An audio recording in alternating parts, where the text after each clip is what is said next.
Hi everyone, welcome to my channel. ఈరోజు మనం prepare చేసుకుని పోయేది చేపల పులుసు.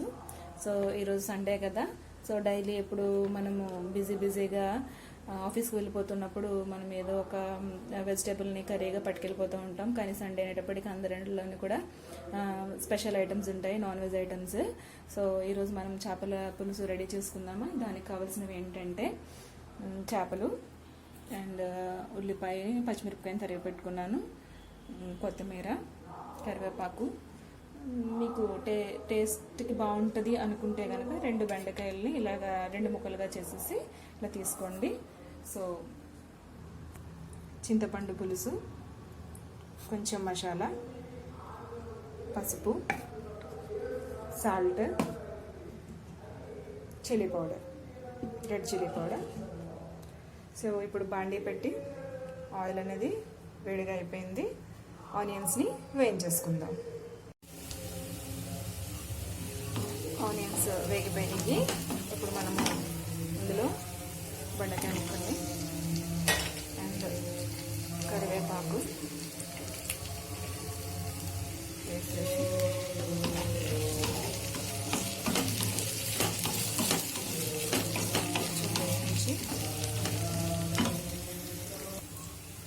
చేప ముక్కలను కూడా ఇందులో మనం వేసేద్దాము. కొంచెం జాగ్రత్తగా వేసేసుకోండి.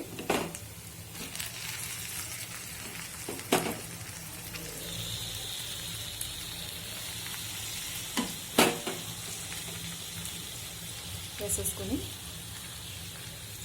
పసుపు,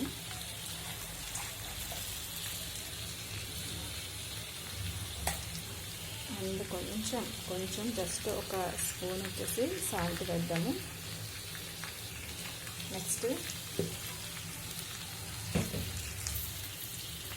రెడ్ చిల్లీ పౌడర్,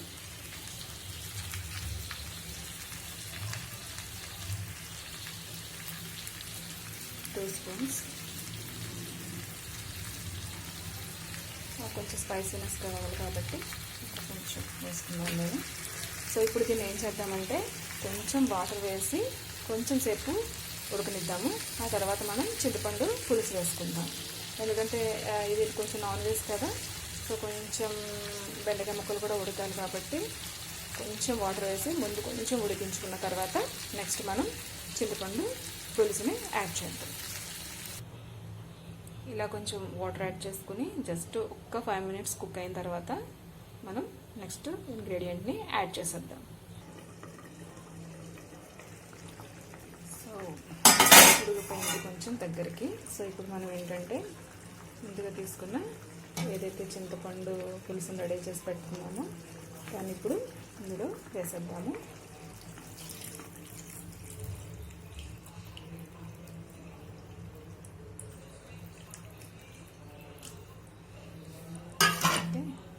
సో మనం ఇందులో గరిటె పెట్టి తిప్పకూడదు, 2 చేతులతో హ్యాండిల్స్ని పట్టుకుని జస్ట్ లైట్గా తిప్పితే సరిపోతుంది.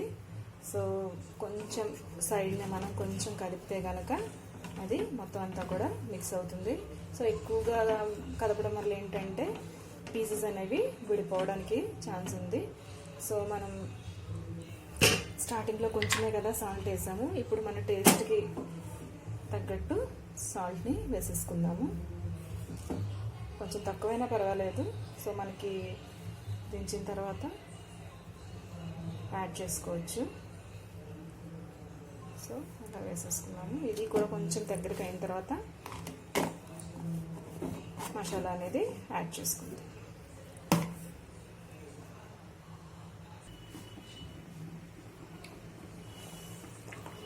పులుసు కొంచెం దగ్గరికి అయింది. ఇప్పుడు కొంచెం మనం తీసుకున్నది నాన్ వెజ్ కాబట్టి ఆ స్మెల్ రాకుండా ఉండడానికి కొంచెం లైట్గా మనం అల్లం పేస్ట్ని వేసేద్దాం. ఓకే.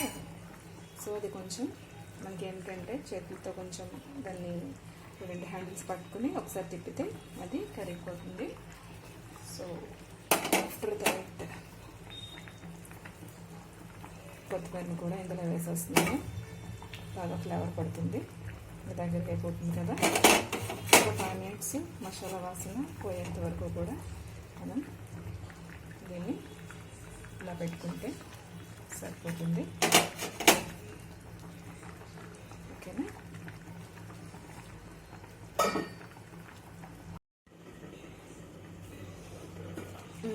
ఇంకా మన చేపల పులుసు అనేది రెడీ అయిపోయింది. చూడండి, దగ్గరికి అయిపోయింది. పీస్ కూడా వెళ్ళలేదు. బెండకాయ ముక్కలు కూడా బాగా ఉడికిపోయినాయి. ఓకే, చాలా మంచి స్మెల్ వస్తుంది. యమ్మీ యమ్మీ టేస్ట్. వేడి వేడి అన్నంలో ఈ చేపల పులుసుని వేసుకుని తింటే చాలా చాలా టేస్టీగా ఉంటుంది. మీరు కూడా ట్రై చేయండి. Thank you.